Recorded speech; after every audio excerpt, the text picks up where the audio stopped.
Smack talking raw, where the legends live and the rookies get schooled in law.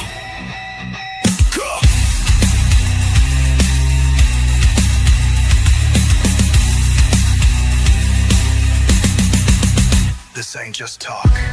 This is smack talking raw. You ready, Pinky? Judge always Ron. Let's lay the smack down. Boom.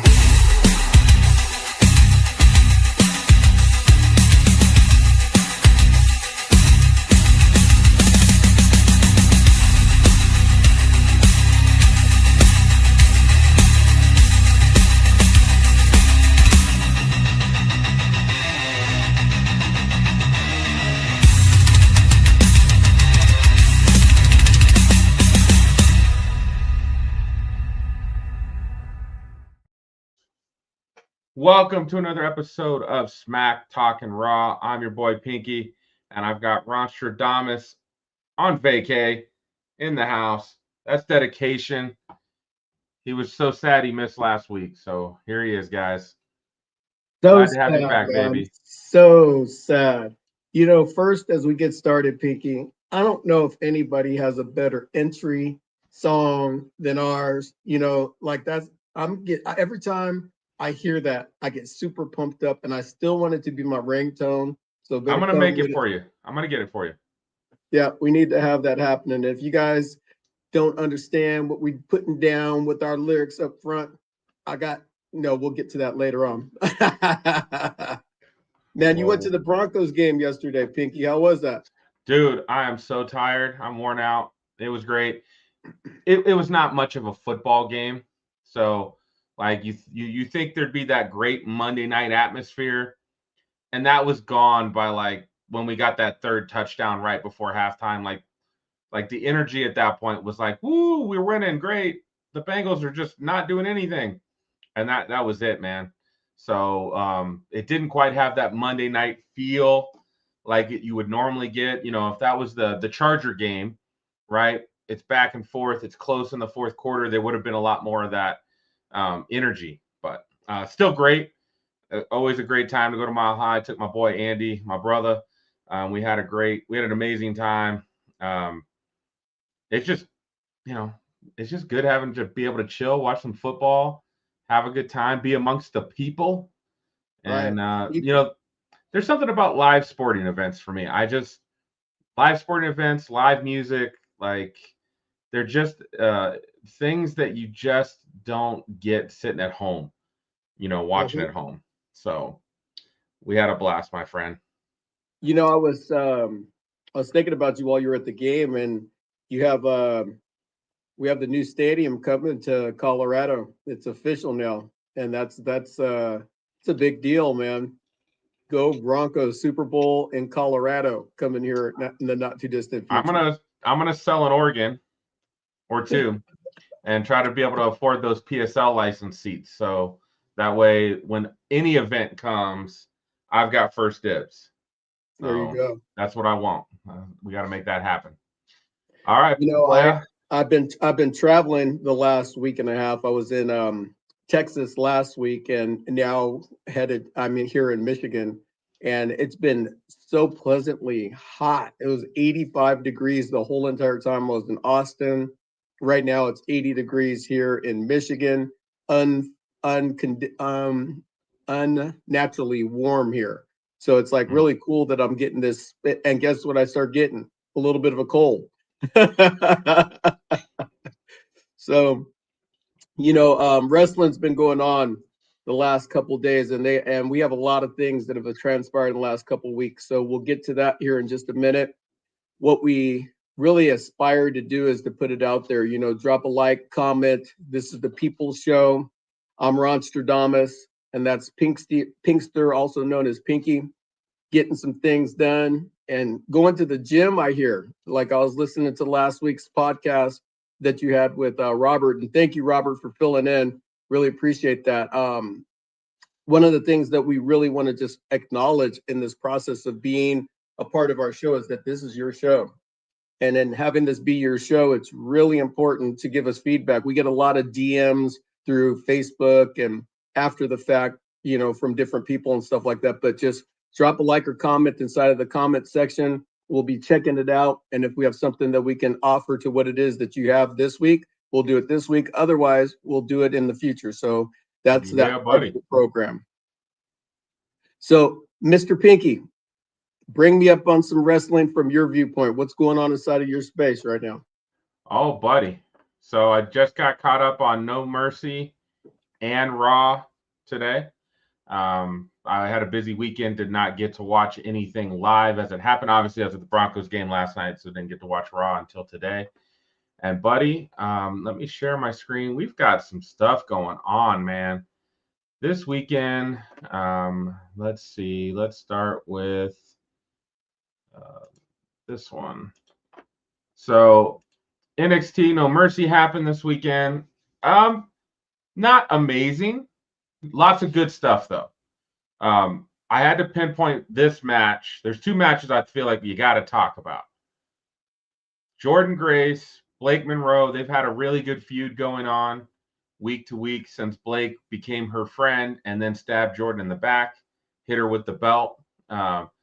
It's been a great feud. Not Toni Storm and Mariah May's level, but it's been a good feud. And this time it was in a cage with weapons inside the cage. I thought it was pretty fun that all the weapons were kind of Blake Monroe weapons. The trash can had Blake Monroe's icon on it. There was a kendo stick that was pink. There was diamonds that they put on the mat. It was all themed for Blake Monroe.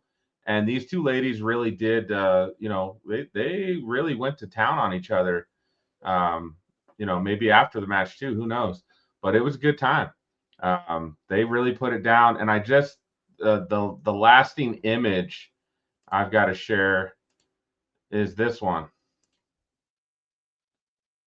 Jordynne Grace won, pinning Blake Monroe like that. Blake Monroe went through the table. They both went through the table onto diamonds. 1, 2, onto 3. Diamonds. Yes. I was like, wow. It was an incredible match, right? By WWE standards. And every time I'm watching NXT right now, it's like that's the brand to watch right now because it is so captivating. The writing is so good. The athletes are so much hungrier. It's like, why don't we flip? Let's get the older generation down to NXT and get the younger generation up to the main roster so we can bring some life to this product. I kind of have a theory about this. The main roster on now again, this would be major changes, but the main roster for both Raw and SmackDown are way too big. So it's hard to feature everyone every week. It really is. Because you just can't give everybody time.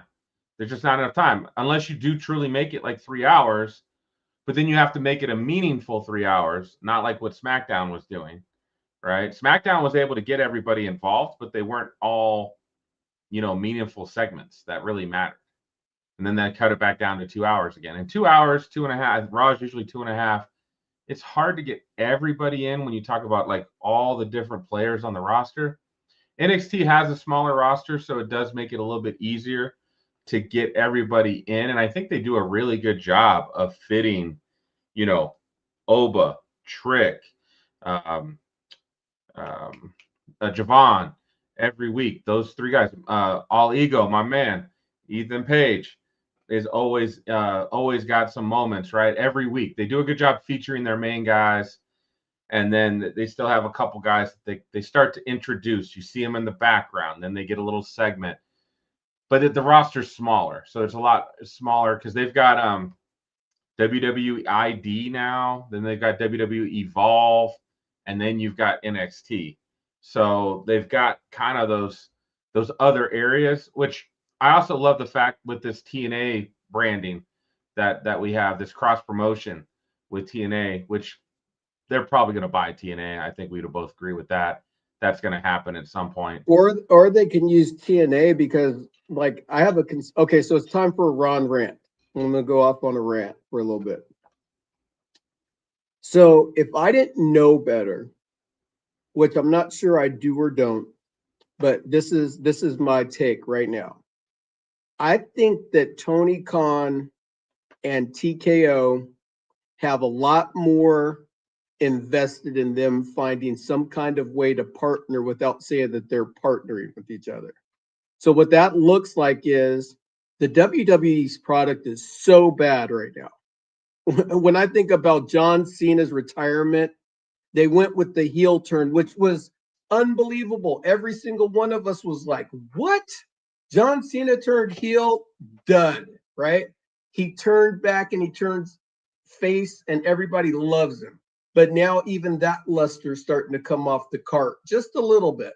Just a little bit. As we have 5 more opportunities where John's going to show up to WWE programming, it just is like, okay, what else is he going to do? Because Brock just thumped him. What are we going to give to John to give him the right send off? There's the talk of Edge possibly coming to WWE. There's the talk of Chris Jericho coming to WWE. Like there's all these talks of this and that. But at the end of the day, you remember this same WWE, when the WWE was hot, had Kurt Angle retired and lose to Baron Corbin, who's no longer even a part of the organization. So my thought process is that right now, Triple H, this is crucial, bro. This is it. I'm not going to say that WWE is dying, but we're in a state of shock right now. As fans, you done price tickets out of the ballpark to where when you're thinking about wanting to go to one of these PLEs, it becomes unaffordable. And when you have something that's unaffordable, it makes it unattractive because I don't want to be told that I can't go do something because it costs too damn much. That's TKO's problem because they spend a load of money to get the WWE programming inside of their suite of products that they offer, but they don't know how to handle the product. You have a product that it's self-served itself for 50 years, 100 years by itself with Vince at the helm. And all of a sudden we start changing the dynamic of it. And how many times can I watch Jey Uso fight Bronson Reed and super be excited about it?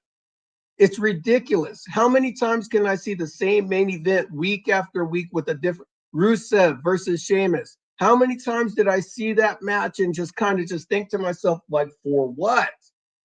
And then Rusev, if he does take the Intercontinental Championship from Dominic Mysterio, newsflash, guess who's going to get the first opportunity at him? Sheamus, right? Because Sheamus never got the Intercontinental title. So the thing that my rant is about today is that it gets ridiculously boring watching the same things happen over and over and over again. When just a year and a half ago, we were so excited. We had The Rock and Cody and Roman and Seth. They were all battling for 2 nights. Kevin Owens and Sami Zayn and the Usos. We had all these great things that were going on inside of WrestleMania. Now, we had a WrestleMania this year between John Cena and Cody Rhodes. It was supposed to allegedly have The Rock. That was one of the worst championship matches in the history of WrestleMania. But allow me to retort. There's got to be a plan. So continue the rant. I think that WWE and AEW are going to use NXT and TNA to be a bridge to wage war against each other. Because if you look back at it, Kenny Omega held the title from TNA. Now you got Dominic. He's held the title from AAA. You got Trick Williams that's currently holding the TNA title. So they're slowly You but also surely got Kalani Jordan. Yeah, Kalani Jordan's Jordan. got the female one from this weekend. Right. So the thing that we want to do is we want to pay attention to like what's going on, that there's a bigger game being played. And in order to level out the playing fields, I think that the conspiracy should be that WWE and AEW's done worked out a deal to kind of get a little bit more viewership so that people are like, okay, AEW is just as popular as WWE, although the numbers don't say that yet. So they have something to collide with. That's my rant for the day. I'm being a little bit more PG because I'm in Michigan 2 hours ahead of everybody. So you'll get this later on when you can. So there you go. All right, Ron. Well, we'll move back on to it. You are absolutely correct. I'll get our graphic back up. All right, the next one we got to talk about, and I know we've got a lot to run through, is NXT No Mercy. Oba Femi, the long-standing champion. His championship reign is second of the current champions behind Tiffany Stratton against Ricky Saints. A David versus Goliath match in all aspects. When the announcer Matt Rome, is it Matt Rome? Oh, yeah, Matt Rome. Yep. Yeah, Matt Rome. He was the one doing the announcing, and he announced it, and he said Ricky Saints, like 6 foot, 200 pounds. And I was like, wait, huh? And then he goes, Oba Femi at 310 pounds. And I was like, oh no. Like, oh no. Like, this ain't gonna go well for Ricky. Like, and they played that very well. This match was a lot of fun. And tell the people what happened. Well, what could have happened, because it was an incredible match. I mean, like, we have a new NXT champion, which, wow, what a championship reign Oba Femi had, and what a character he has, what potential he has for the future. And we're going to talk about that future in a later segment of our show. But what an incredible match. And to have Ricky Saints just put it to Oba Femi, I will say this. When I look at the match and I look at what could have been, see, one of the things that I do, ladies and gentlemen, is I've been a wrestling fan for over 40 years. So I see things that I think that the bookers should see. So what about if Ricky Saints joins the Vision? The Vision comes down and helps Ricky Saints become champion, so it extends the Vision. Oba Femi then goes to the main roster. Who's his first feud going to be with?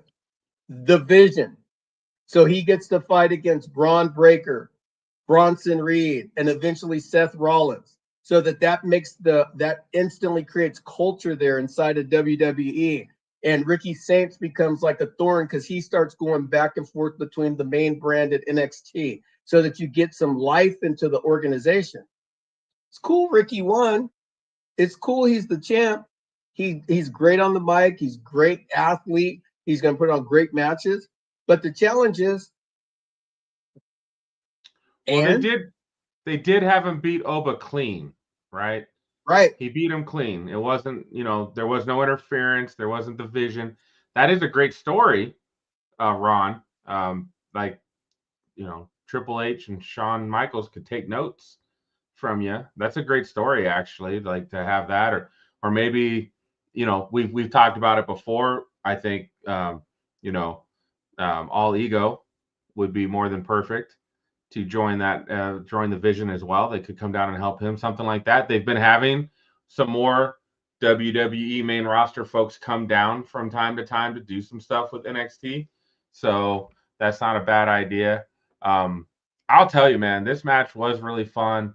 When what really sticks out in my mind, and again, I only watched it, earlier today, when Ricky Saints DDT gets out of Oba's grip, DDTs him into the table, then jumps off the ring and DDTs him outside. Looked great, protected Oba very well as well. I noticed that. I was like, oh, that's great. And then Oba's on the floor. Ricky's up on the apron. He's running towards Oba, and Oba just smacks him. Right. And it was like, whoom, and he just stopped like he hit a brick wall. I was like, oh, damn. Like, I'm sure Ricky has a handprint on his chest today. Still today, even though the match was Saturday, from that hit. And that just it just stood out in my mind, like, oh my God. And that's where I just good for Ricky. I think he's going to put on great matches. I've got to wax poetic about Oba, though. Oba held this title. He's held the North American title. He held for 200 some days. Now he's held this title for 200 some days. He put on 11 different title matches, and they were all bangers. They were all fantastic matches, and he did such a great job of one, being the dominant force, but then also working with your opponent to make them look good too, right? Yes. Very much like, Yes. in some cases, Gunther squashes you, and sometimes Gunther works with you and makes you look really good and still squashes you at the end. But at least for So the a possible rest of the match. WrestleMania match, a possible WrestleMania matchup, Gunther versus Oba Femi, or Gunther versus Brock Lesnar, or whatever. That those matches are written in stone right there. Look at that dude. He's amazing. So, as we talk about Oba, I'm assuming he's getting called up, right? I mean, he'd had this thing for so long. He had so many title defenses. I don't think it makes sense for him to chase the title again. Like, there's nothing else in NXT for this guy to do. So he's got to be getting called up, right? See, and that's the thing that, like, it makes sense that he should be getting called up. But to my point of what I was talking to you about earlier, it's a dry call up. Like, you lose and then you come to the main roster. Like, that's the last image that you have, is not he got screwed out of the title, right? You change character arcs for both Saints and for Oba Femi, because now Oba Femi's got a chip on his shoulder when he goes to the main roster, because he would be chasing after the Vision now. And it would give him instant street cred because they could flash back to this NXT moment. But there's nothing. The last image they have of him in NXT is him on his back losing to Ricky Saints. Triple H, this is my second rant. But I'm not going to go further into it. That's just, it's one of those things. It writes itself. So now, hopefully, because they made this decision, and it would look like he should be getting called up, what are they going to have him do? What's the story? Well, who are they going to get him involved with? Because there has been some call-ups in the past, and I would be hard pressed to say that Oba's not the next big thing. The whole title of this show is the next big thing. His character, his demeanor, his mic skills, his presence, the ruler. When that dude walks out and he's got that little walk he does, I'm scared, and I'm at home. Like, I'm not even in the arena, man. When Booker T goes, no water, no bread, just meat, baby. I'm like, yeah, that's what that guy eats. It's just meat. Like, you could just tell. Like, right. He's got that thing that I'm so excited for this guy. And I do think, like, for me, I'm not a Braun Breaker guy. I see the in-the-ring talent, but nothing else to me makes sense. I don't like his character. I don't like the seizures he has in the ring. I don't like the dog barking. Like, I know that's a callback to his family, but it just, there's nothing about that guy that I really enjoy besides he hits those ropes faster than anybody I've ever seen. He can get to the top rope faster than anybody I've ever seen. So athletically in the ring, awesome. But everything else I don't like about Braun Breaker. I don't like his character. I don't like him. His mic skills are awful. You imagine what John Cena would have done to him back in his heyday on the mic? Well, right now in his current status, he's a lackey for Seth Rollins, so he's not really utilizing his mic skills and everything like that. Which is good, because you don't have none. That's typical for most WWE superstars.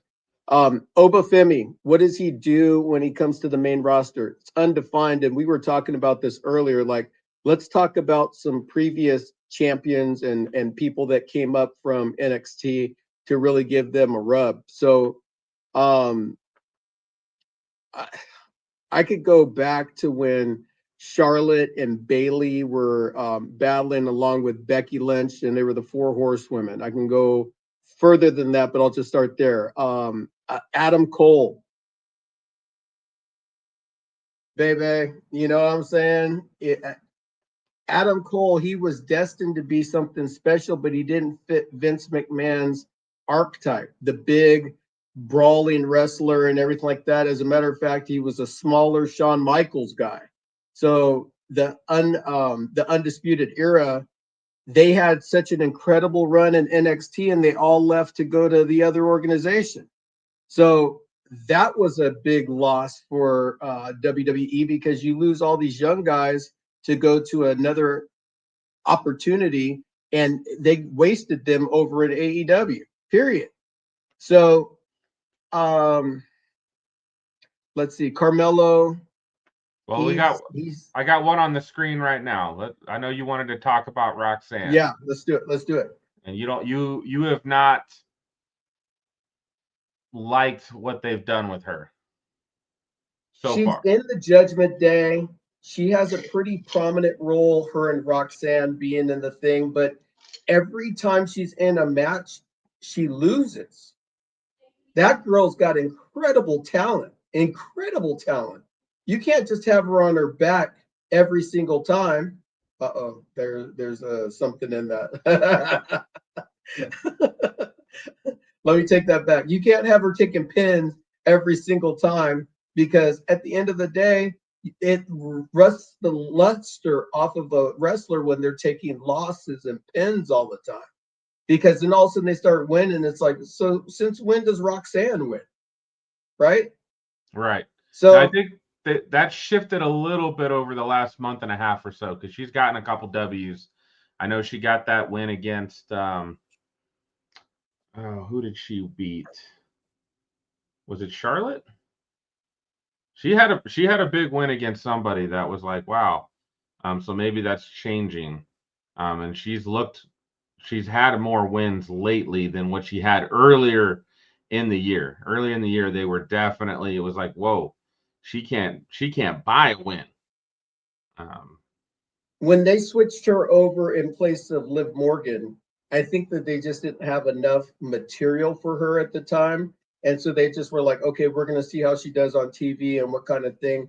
But you just can't bury wrestlers that are that talented. She's somebody that should be up there with Io and Stephanie Vaquer and all those girls, Julia, of which Julia is another one that we can talk about being brought up. She's brought up and she's got the United States championship, and she doesn't defend it. She's not talking. She's not doing anything. Like, what is the point of the United States championship?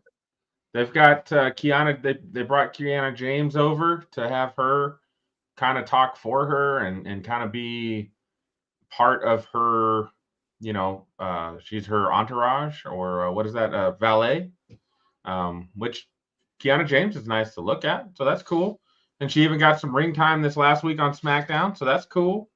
But they're not letting Julia shine for sure. Like this, having her win the title actually like makes no sense. I would have rather they just put it back on Chelsea Green and let her keep doing her thing. I think that would have been just a far better idea. And then you could have Julia chasing Chelsea, and that would give them both something to do on a regular basis. Because I mean, God, Julia like literally didn't do anything for a month. I just wonder how the production meetings go. And I offer, like, we're in the back office right now. It's like, oh, we got this girl that has the United States Championship. Let's keep her protected and not ever put her on TV, and maybe no one will notice. We got Rhea Ripley, who's in her prime right now. Let's bring her out one time into the ring in the last month and a half. Let's have Io Sky and Asuka get into a battle, and Asuka spits her stuff on it, and she's out for the next 3 hours trying to get herself taken care of in training rooms, because like Asuka, obviously, because the thing that doesn't make sense to me, Pinky, is Asuka's carrying this liquid in her mouth, right, that she's spitting on people. Right. How come it's not killing her? She's like a lizard, baby. This story's got to make sense, bro. And that's what I'm talking about, is that sometimes in WWE right now, it just doesn't make sense, and it pisses me off. Like, Penta, your man's. He's not even my man's, but he's got the coolest entrance. He comes out and he's like, hey, I'm in it. Settle, miedo, right? And everybody's in it. Everybody loves this dude. But guess what? As he starts to come out down, they barely sometimes even show his entrance anymore. They don't really give him the dap that when he first came on Monday Night Raw, that dude was on fire. But back to what you were talking about as far as like people that came up from NXT and you expected them to just be on fire. So we talked about Julia, Carmelo Hayes. Dude, that dude was the NXT. He's the one that made Trick Williams a star. Trick Williams is still starring. Carmelo Hayes is fantastic. He's really, really good. I do like the stuff with him and Miz. I do. And I like when Miz was gone doing his filming the American Gladiator show, Carmelo was not seen at all. And I'm like, how's that possible? He's one of the best young guys that you have on SmackDown. I understand. And again, we've talked about it before. You got to build up these younger talents that are going to be the superstars of tomorrow. Right. Because you just don't know, like, at the moment right now, you've got Drew and Cody on and Sami Zayn on SmackDown. One of those dudes gets hurt. Now what do you got? Now the crowd, like the crowd could care less about Carmelo Hayes right now because you just haven't given him anything to do. And it just feels like TKO just wants the names that you know. I mean, like I'm a CM Punk fan, and the more I watch him in the ring, he's starting to look 47. He's slower. He doesn't have the same gumption that he used to have and stuff. That go to sleep looks like it looks bad most of the time he does it anymore. Yeah, at best. So anyway, Carmelo Hayes, fantastic athlete and fantastic champion when he was champion. I just A-Town down, my man. Austin Theory, he had it going on, dude. He was the United States champion forever. He had a cool little gimmick, whatever, and everybody got down on him because he was Vince McMahon's guy. But at the end of the day, nobody pushed him. He had the money in the bank briefcase, and he decided to cash it in for the United States title. How are you going to make somebody retarded, dude, in the middle of going after a damn thing? Know what I'm saying? It's like, and I don't mean retarded like bad, but like what I mean is that he's just not using his mind like a person that of his caliber to say, okay, I'm going to wait. I'm not that impatient to where I got to get a title. Because he already had the United States title. So to fight for the United States title again to cash in on it was stupid. That was very lame. Very lame. But he wasn't going to cash in on Roman. So, I mean, there's that. You know, they weren't going to let that happen. The stable. He could have done so many things, and they would have gone up against the. Anyway, I'm so mad at you, Triple H. You could do so much better. You could do so much better. Okay, yeah, I mean, I'd love to see a little bit more on Unreal. Shows a little bit in the writing room, but they didn't show a lot. They showed a little bit in the writing room on things that had already really been kind of talked about. Like, I'd like to see, like, how are you guys coming up with these weekly stories? And, hey, it's time to call Oba Femi up. Okay. Well, what are we going to do with him? I don't know. Just throw him out there. Put him against Rusev. Put him against this guy. For the next 6 months. Right. You know, like, no, let's have a plan. Like, let's have a plan. Let's have him go and mess with, you know, Randy Orton or, you know, Drew or attack someone. Like, make it to where there's a real reason of, like, I'm coming up to dominate. I'm coming up to make a difference. I mean, he could come out and be in the audience and be like, just in case you guys don't know, my name is Oba Femi, and I'm putting out a challenge to everybody in the WWE. I am here, right? And he starts showing up on SmackDown. He starts showing up on Raw. He's just annihilating people and then peace out. Because back in the day, bro, the thing that made wrestling so awesome is like the backstage stuff, right? So I'll give you a couple different instances, right? Razor Ramon, who was Scott Hall in the AWA. Everybody that has watched wrestling for a long time remember that Scott Hall and Kurt Hennig They were a tag team in the AWA. Scott Hall left AWA and he came to the WWE. So they had to erase Scott Hall out of everybody's mind and make him Razor Ramon, right? And so when they did that, they slicked back his hair. They gave him a Spanish accent. And do you know for the first 3 years that Razor Ramon was in the WWE, I didn't know that that was Scott Hall. They did such a great job with regards to, and they had all of his Chico and you most followed him because now you're vested in him, right? most Hispanic fans were completely shocked that he wasn't Hispanic at all. So it's like that part. Like, give me some time to decide if I like this guy or not. They're not doing that. They bring him up, they put him in the ring, and their ring skills are supposed to tell the story. That's not what gets people's butt in the seats. The Midnight Express, I remember when the Rock and Roll Express, see, I love it to be able to bring you some old school stuff. For all you new wrestling fans that are watching this now and forever, the Rock and Roll Express, they were the greatest tag team when I was a kid.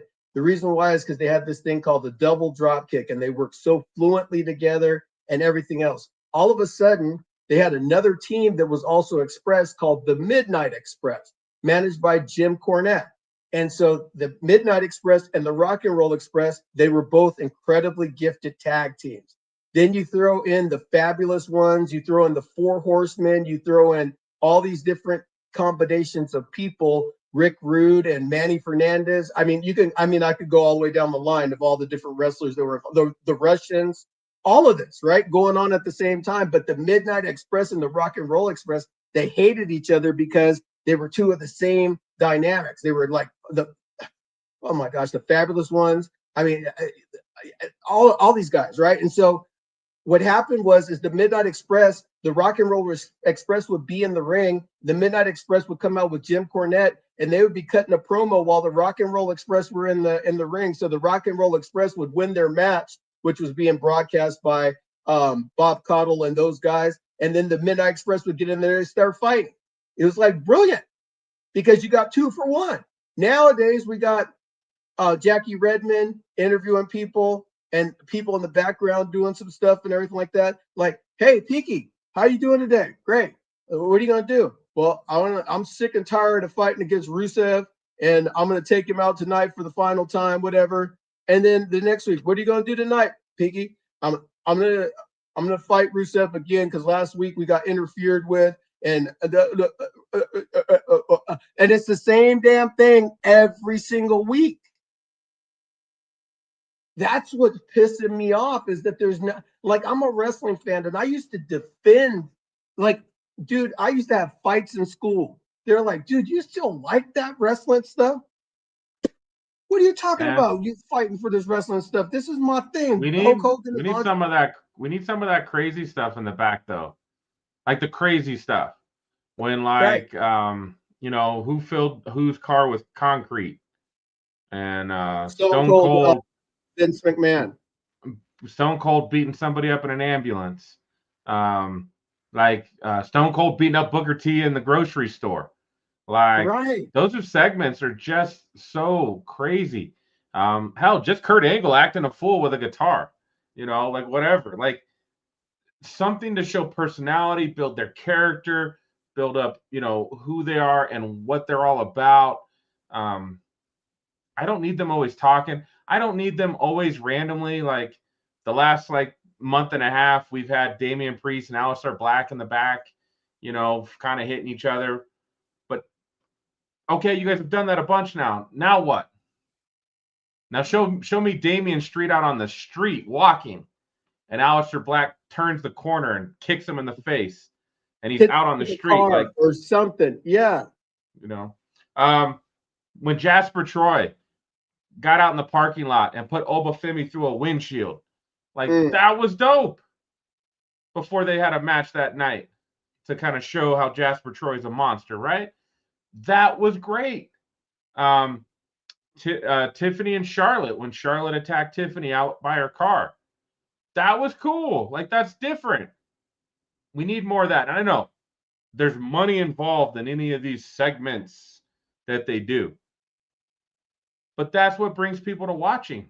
That brings people back to the water cooler talk that you always talk about, Ron. And I know exactly what you're talking about because I was a big WCW guy and Nitro. And Nitro always had crazy stuff happen because they were battling Monday Night Raw. Every week, people wanted to see what was happening on Nitro. And then you had WWE had to get crazy and do really crazy stuff on there. Let's get back to crazy. Let's get back to crazy. Let's have some fun. I knew you had it in you, Pinky. I knew you had it in you. That's what I'm talking about. See, a lot of times what people miss in this whole equation is we're suspending reality for a minute, man. I think I sent you a thing where Stone Cold came out and the pop that he got when he came out to the he would come out and people would just lose their mind because they would not have any idea what Stone Cold was about to do. Let me ask you a question. I'm glad you said that because I was listening to Santi's app was on the Chris Van Fleet podcast. Great interview, cool dudes, and like it's kind of like me and you. It's like they meet each other. They're like, "This is what I was thinking. That's what I was thinking. You like wrestling. I like wrestling. You know, it's just this like thing. It's like friends." They were talking about entrances and entrance music. And one of the things that they're doing a lot now is there's not that sound to start with that like immediately you know what's happening. When you hear the gong on The Undertaker, you knew it was The Undertaker. You hear that glass break, you knew it was Stone Cold. If you smile. Yeah. Those little, it's just that little nuance that you could know it in a second, like you did with that trivia question that you answered at one of those WrestleMania shows you went to. Shawn Michaels, right? I was like, that's Shawn Michaels. Because they were commenting, they were like at the Royal Rumble, a couple of the folks that like once their song starts playing, they're like, I don't know who this is. I got no idea. And it's, Roxanne Perez or like Roxanne Perez's song kind of sucks. Becky Lynch's new song sucks. Totally. Like they're bad. That's bad. Like I loved Becky's old song. That just like as soon as her song came out, I'm like, yeah, let's go. I know exactly who it is. When Alexa Bliss is like that beat hits, I'm like, I know. Io Skies, that beat hits. I know who's coming. Rhea, same thing. La Primera, sure, her heavy metal beat that comes on is so good. We need more of that. We need to get back to just like making that iconic, that sound that just lets us know stuff's about to go down. I need to get out of my seat. I need to get ready to cheer. Let's go. Oh, yeah, man. And that's the reason why for the 11th consecutive week, you've heard my gripes about the product. And I will continue to gripe about the product until I have to apologize and say, oh, it was long-term booking, Paul. Well, let's get rid of this long-term booking and stop like making people hold titles for freaking ever, man. I saw a stat that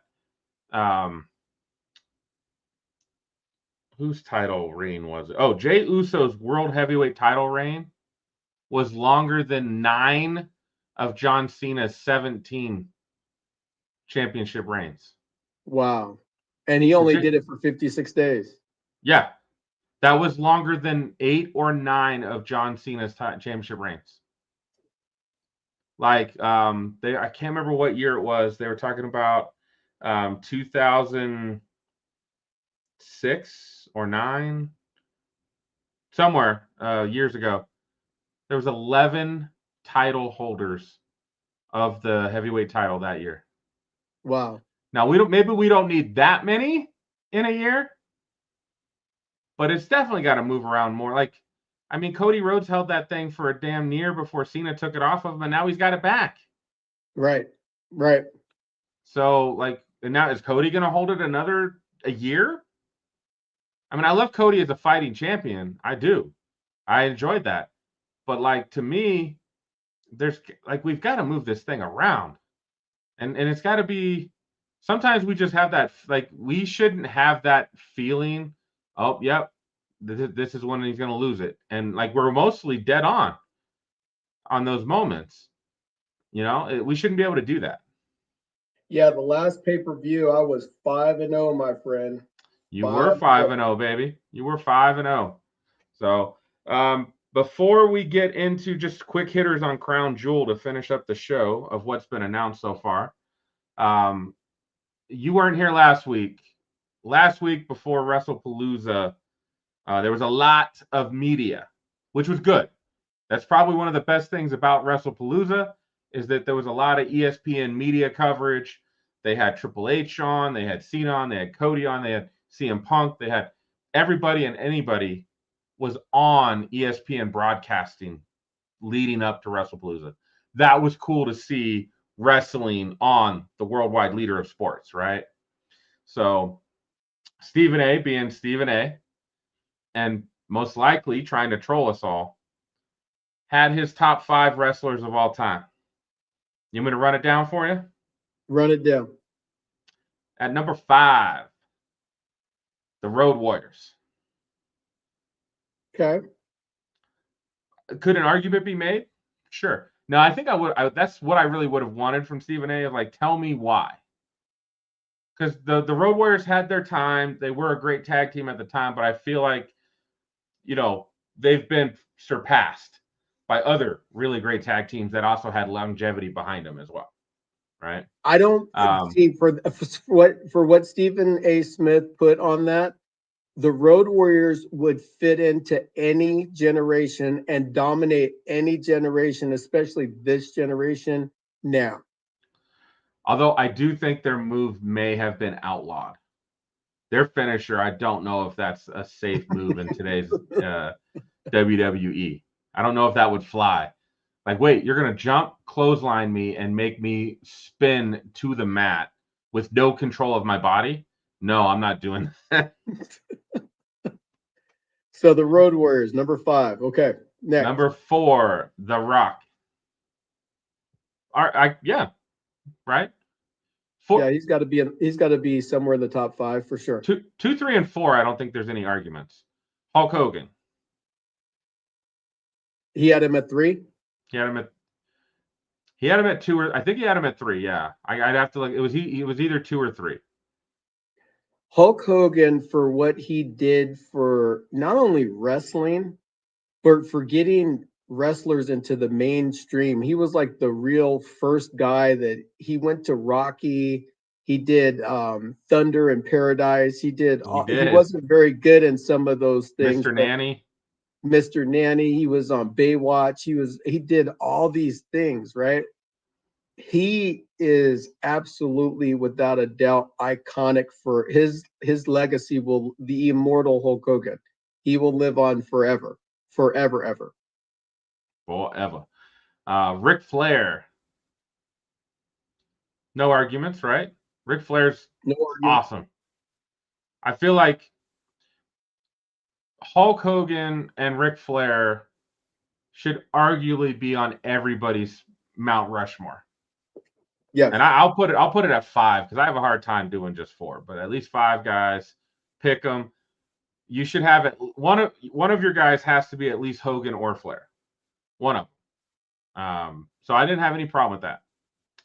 And then at number 1, which is what he got roasted for, which is probably smart because, again, you want to generate clicks and trolls and all of that. Bill Goldberg at number 1 of all time. No way, brother. No way.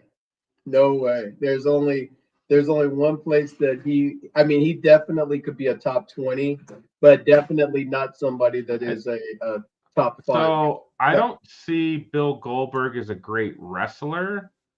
I see him as a great entertainer. Just because he was monstrous. He was just he'd come in, spear you, do that suplex on you, and then you were done. And he'd do that uppercut every so often. He was a beast. And that's why he was 90 or 100 or something and but it was just squash jobs for the most part. It wasn't wrestling. Like Yeah. to this day, like for me, I don't know where I rank him in my own rankings, but Bret Hart's up there for me because Bret Hart always put on great matches. His technical skills. Kurt Hennig was also great technically. Shawn Michaels.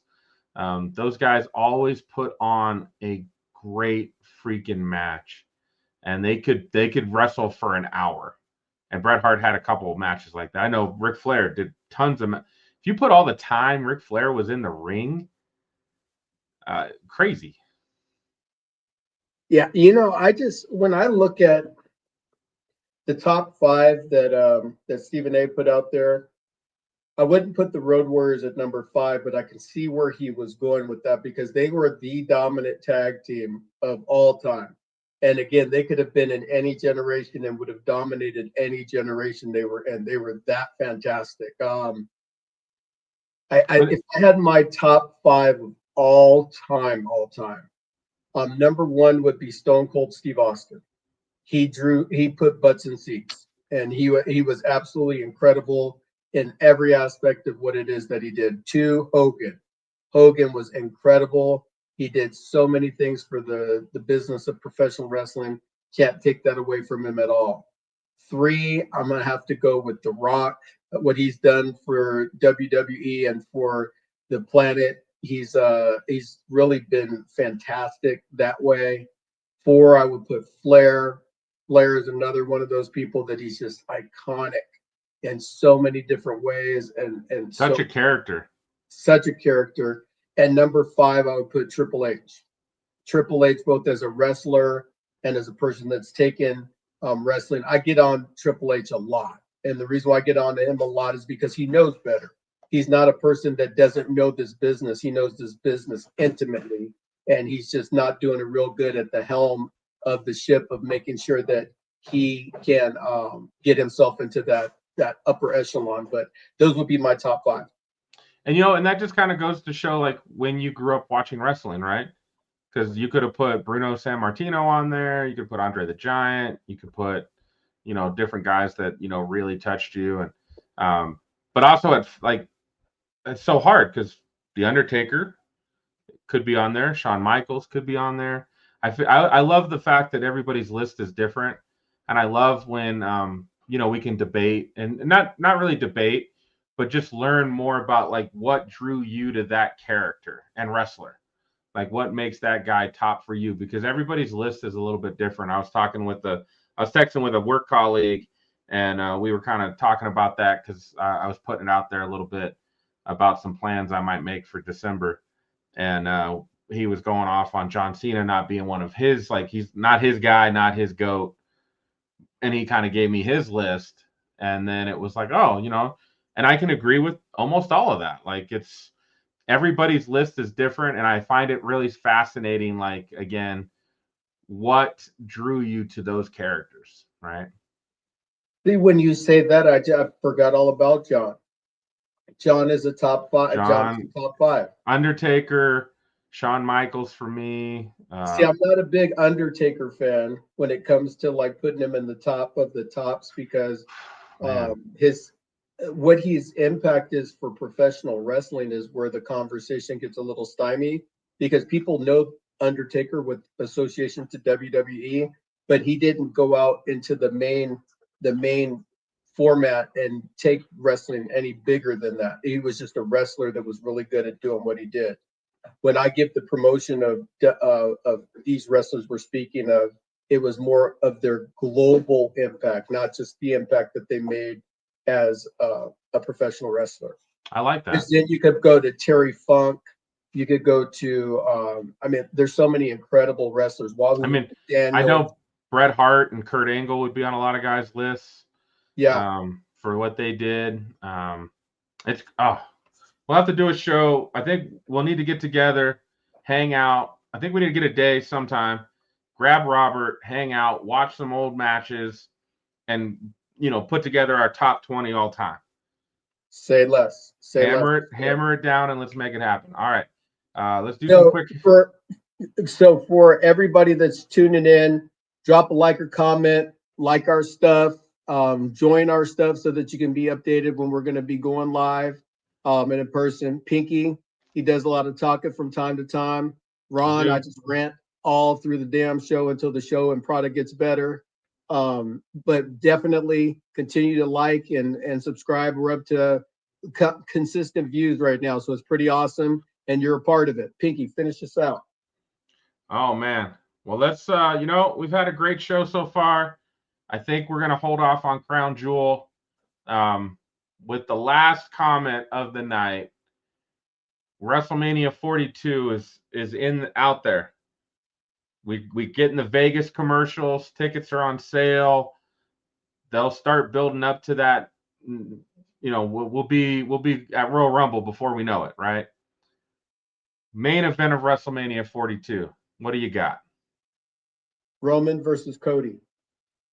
Ooh, Roman getting his belt back? Don't know yet. That's what I'm seeing, is that they have to have the third match to see which one to finish off that trilogy. That's probably the big. I think that, I mean, besides getting a Rock Roman match, that's probably the biggest match they can make right now, because Cody is without a doubt the quarterback. He's here almost every week. I know he's done some filming here lately. Roman's here 5 times a year now. And he gets a huge pop when he comes back, like he did last night on Raw. He's going to probably do Crown Jewel, and then he'll be gone again. And he'll show back up at Survivor Series or whatever. He's just not an everyday player anymore, but he still holds that gravitas when he does show up. So yes, he does. That or CM Punk finally finishing his story. Main eventing WrestleMania against anyone and winning the championship that he gets to keep for longer than 5 minutes. Yes. All of that is relevant. That's for sure. So, man, I've enjoyed doing these shows with you, and we're going to continue to do it. It's good to be back in this, well, not in the seat, but a seat, doing this show with you, because when I didn't do it last Tuesday, it was definitely missed, and I'm super excited about being here with you, Pinky, doing the thing. We're going to leave the people with what we do and what we do best, which is, you know what? Sometimes you got a choice for wrestling, and sometimes you don't. But when you come here to Smack Talk and Raw, you get Pinky, you get Ron Stradamus, and we're going to tell you it straight, because at the end of the day, if the product ain't right, if we sit up there and we pay our money, then we're not going to get any better product. So continue to stand your ground. Don't allow yourself to be anything but honest about what it is that you feel that your opinion is about professional wrestling. And at the end of the day, if the WWE and Triple H don't understand what we're talking about, I got 2 words for you. Suck it! Suck it! We'll see you guys next week. Peace. Yeah. Smack Talking Raw. Ron and Pinky in the house. We the main event, yo, the crowd gon' scream. Cena hit the ring, you can see me theme. CM Punk pipe bomb, truth getting told. Stephanie Vaquer in the ring looking